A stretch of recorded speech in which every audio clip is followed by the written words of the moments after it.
สบายดีเนาะทุกคนคืออันนี้กะมีกะชินอนไว้น้อยนึงเพราะว่ามื้ออื่นเฮากะชิได้เดินทางออกลักซาวมันคำเกิดใครที่อยู่ลักซาวกะ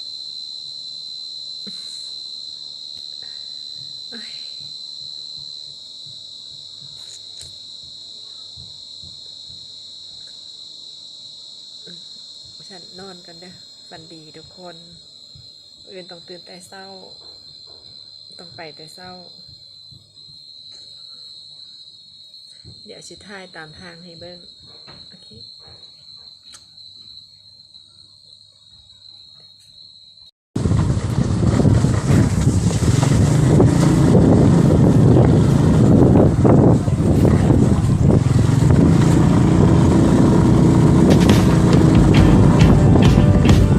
ความรักที่พังเดือนกี่หลังก็ยังไม่หายอยู่ไปก็เหมือนตายในตอนนี้ไม่มีเรี่ยวแรงความรักของเธอ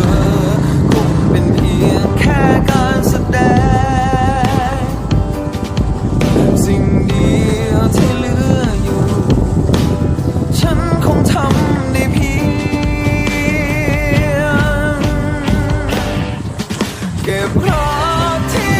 พังจากเธอใส่แก้วที่ชมตอนนี้เฮากะอยู่บ้านน้ำปั่นคือน้ำไข่นี่บ้านน้ำปั่น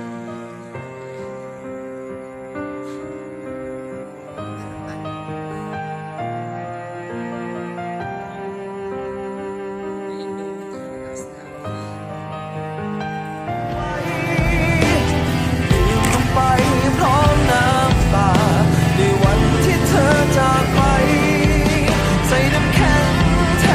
นคำรำลาใส่โซดาแทนความเสียใจฉลมให้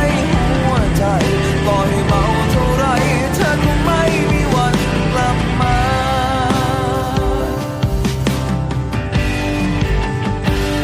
ร่างกายที่พัง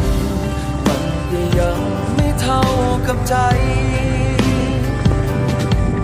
ดีกรีทำร้ายร่างกาย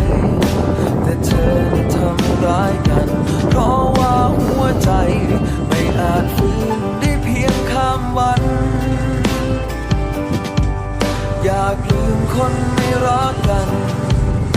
แต่ฉันก็ทำได้เพียงเก็บรักที่พังจากเธอใส่แก้วที่ชงเอาไว้ดื่มลงไปพร้อมน้ำตาในวันที่เธอจากไปใส่น้ำแข็งแทนคำรำลาใส่โซดาแทนความเสียใจ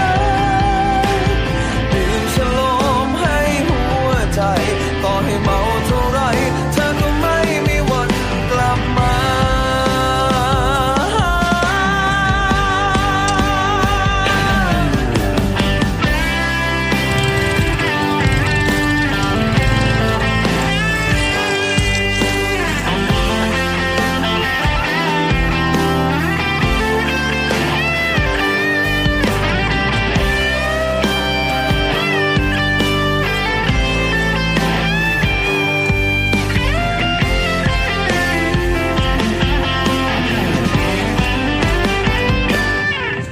เก็บรักที่